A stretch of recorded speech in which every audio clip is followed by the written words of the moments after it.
कि कुंभकर्ण असुर अवतारी औरंगजेब और काशी और प्रयाग में दुहाई फेरी रब की और तोड़े देव देवालय शहर मोहल्ले के रे लाखों मुसलमान की ये माला तोड़ी सब की और काशी करबला होती मथुरा मदीना होती शिवाजी ना होते तो सुन्नत होती सबकी। औरंगजेब के बारे में लिखा, आप याद करिए जब काशी विश्वनाथ कॉरिडोर का उद्घाटन हो रहा था तो प्रधानमंत्री श्री नरेंद्र मोदी जी ने वहां औरंगजेब का उल्लेख किया था। तो बहुत से लोगों ने कहा था कि यहां पे औरंगजेब का शिवाजी का उल्लेख करने की क्या जरूरत थी। जानते वहां क्यों आवश्यकता थी?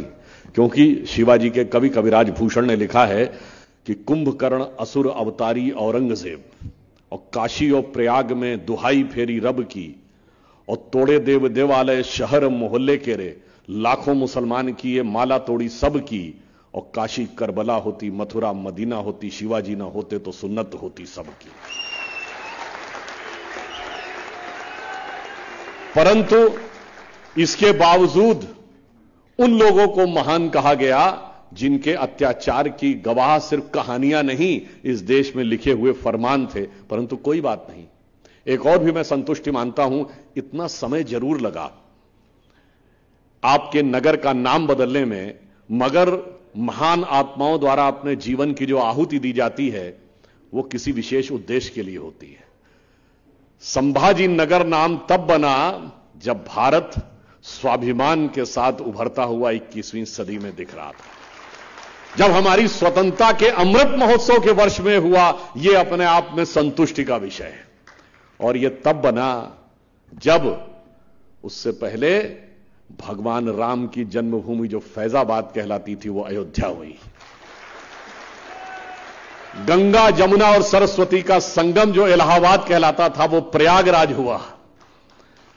और उसके साथ जब यह हुआ और इसी के साथ साथ भगवान राम का भव्य मंदिर भी उभरता हुआ दिखाई पड़ा, तो यह दर्शाता है कि महापुरुषों के नाम के ऊपर नगरों का परिवर्तन तब होता है जब कालचक्र की एक बड़ी गति उसे संकेत दे रही होती है। और एक और बात देखिए, यह स्वतंत्रता के उस अमृत महोत्सव वर्ष में हुआ और स्वतंत्रता के अमृत महोत्सव वर्ष में हमने क्या प्राप्त किया। अभी भागवत कराट जी उल्लेख कर रहे थे कि माननीय प्रधानमंत्री जी 2 दिन पहले अमेरिका में थे और वो भारत के पहले प्रधानमंत्री बने जिन्हें 2 बार अमेरिकी संसद के संयुक्त सत्र को संबोधन करने का मौका मिला। बहुत बिरले लोग ऐसे हैं, विंस्टन चर्चिल, नेल्सन मंडेला जैसे लोग, जिनको अमेरिका में यह सम्मान मिला, 21 तोपों की सलामी मिली। और जब संसद के संयुक्त सत्र को माननीय प्रधानमंत्री जी ने संबोधित किया तो 79 बार तालियां बजी और 15 बार स्टैंडिंग ओवेशन हुआ। यह सम्मान सिर्फ माननीय प्रधानमंत्री जी का सम्मान नहीं है, यह 140 करोड़ देशवासियों का सम्मान है। वो क्यों है? क्योंकि 140 करोड़ देशवासियों ने वह शक्ति उन्हें दी है जो स्पष्ट बहुमत की निर्णायक सरकार दी है। उस कारण से भारत आज उस स्थिति में जाकर वहां पर दिखा पाया है कि पूरे विश्व में क्या दिखाई पड़ रहा है। आप याद करिए, उससे पहले पूरब की तरफ देखिए तो ऑस्ट्रेलिया का प्रधानमंत्री कहता मोदी इज द बॉस, और पापुआ न्यू गिनी के प्राइम मिनिस्टर ने उनके पांव छुए। हमें याद आता, मैं यूट्यूब पे देख रहा था कि वो एक पाकिस्तान का व्यक्ति बोल रहा है अपने हालात को देख के, उसको पापुआ न्यू गिनी नाम नहीं याद आ रहा, कह रहा है वो कौन सा मुल्क है जिसके वजीर आजम ने मोदी के पांव छू लिए। तो एंकर उससे कहता पापुआ न्यू गिनी, कहता अच्छा हाँ पपुआ है, पपुआ शायद। फिर कहता बताइए साहब, वो पपुआ का प्राइम मिनिस्टर वजीर आजम इनके पैर छू रहा, पांव छू रहा है, और एक हमारा वजीर आजम है दुनिया में जगह जगह जाके पांव पकड़ रहा, हमारे कोई पैसे नहीं दे रहा कि हमको मुक्ति मिल जाए। फिर आप देखिए, और तो और अनेक राष्ट्राध्यक्षों ने जो मोदी जी की प्रशंसा की है, बाकी सब तो छोड़ दीजिए, हमारे देश के चिर युवा और चिर व्याकुल नेता के ननिहाल इटली की प्रधानमंत्री जॉर्जिया मेलोनी ने भी मोदी जी की तारीफ की है।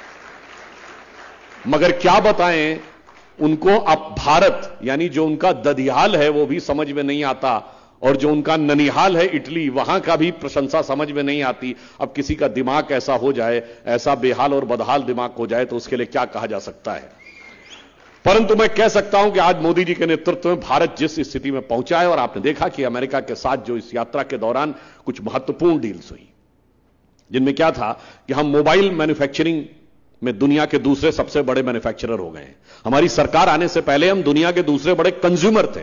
क्योंकि तब हम आबादी में दूसरे नंबर पे थे, अब तो पहले नंबर पे आ गए हैं।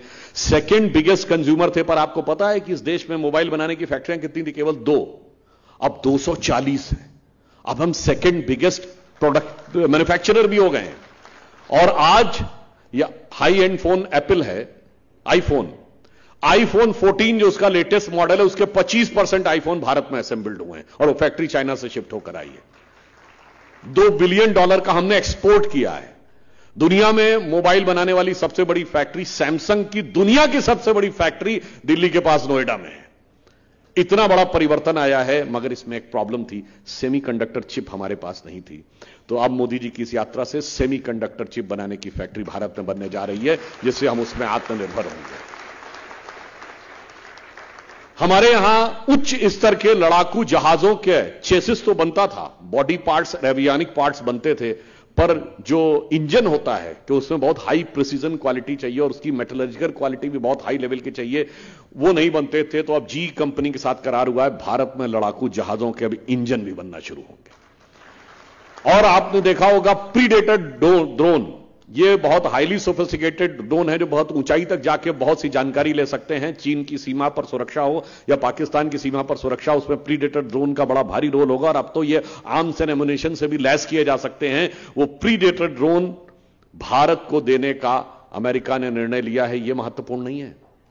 भारत नेटो के बाहर का इकलौता देश है जिसको अमेरिका ने यह टेक्नोलॉजी देने का निर्णय लिया है। तो आप सोचिए कि किस प्रकार की भारत की रक्षा, भारत की समृद्धि। और गूगल कंपनी अपना आर्टिफिशियल इंटेलिजेंस का पहला सेंटर फिनटेक सिटी अहमदाबाद में खोलने जा रही है। $10 बिलियन का इन्वेस्टमेंट तो अकेले गूगल भारत में करने जा रहा है। यानी इतनी बड़ी बड़ी समृद्धि और सुरक्षा की व्यवस्थाएं प्रधानमंत्री जी करके आ रहे हैं। 7 समुंदर पार से भारत के लिए बहुत बड़ी बड़ी डिफेंस डील करके आ रहे हैं। उसमें भी क्या महत्वपूर्ण बात है, ये सारी डिफेंस डील हम अमेरिका से कब करने में सफल हुए? जबकि अमेरिका ने रशिया के ऊपर सैंक्शन लगा रखा है कि उससे कोई ऑयल इंपोर्ट नहीं करेगा। और दुनिया में सबसे ज्यादा ऑयल हम इंपोर्ट कर रहे हैं, 1.966 मिलियन बैरल हमने इंपोर्ट किया है पिछले महीने। इसके बावजूद आज मोदी जी के नेतृत्व में हम उस स्थिति में हैं कि रशिया कहता है कि India is our traditional ally.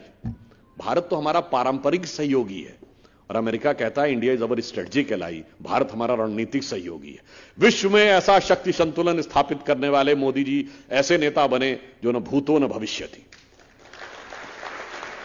तो उन्होंने कई डिफेंस डील की भारत की रक्षा के लिए, मगर आपने देखा वहीं एक दूसरी डिफेंस डील भी 3 दिन पहले आपने देखी, 2 दिन पहले, कहां? पटना में। वो भी एक डिफेंस डील हो रही थी। वो किस किस के बीच में हो रही थी? एक कोयला घोटाले वाले, एक शराब घोटाले वाले, एक भर्ती घोटाले वाली बुआ जी, और वो किसकी अध्यक्षता में बैठे थे? चारा घोटाले वाले की। तो अपने अपने गुनाहों का डिफेंस करने के लिए, अपने अपने घोटालों का डिफेंस करने के लिए वो सब भी एक डील कर रहे थे। तो आप सोचिए, एक तरफ मोदी जी के नेतृत्व में भारत की रक्षा की डिफेंस डील हो रही थी, एक मजबूत शक्तिशाली भारत, और दूसरी तरफ अपने गुनाहों, घोटालों और भ्रष्टाचार की रक्षा की वो डिफेंस डील जिसमें एक मजबूर भारत दिखाई पड़े ताकि उसमें से अपना अपना हिस्सा लिया जा सके। यह भी एक जमीन आसमान का अंतर पूरे देश ने देखा। परंतु मैं याद दिलाना चाहता हूं कि जब हमारी सरकार आई 2014 में, तो परिवर्तन क्या आया?